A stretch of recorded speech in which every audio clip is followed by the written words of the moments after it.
சாமக்கோட தொடங்கிடுச்சு ராசா, நல்ல சங்கெடுத்து ஊதுங்கய்யா ராசா, சந்தனத்தை எடுத்துக்கிட்டு ராசா, நம்ம உருசனம் திரட்டி வையு ராசா, அந்த ஒத்தையடி பாதையில அவன் ஓடி வரான் காள மாட, அங்க உச்சி பானை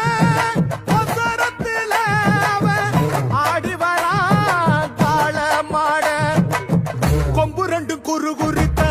கண்ணு ரெண்டு தீ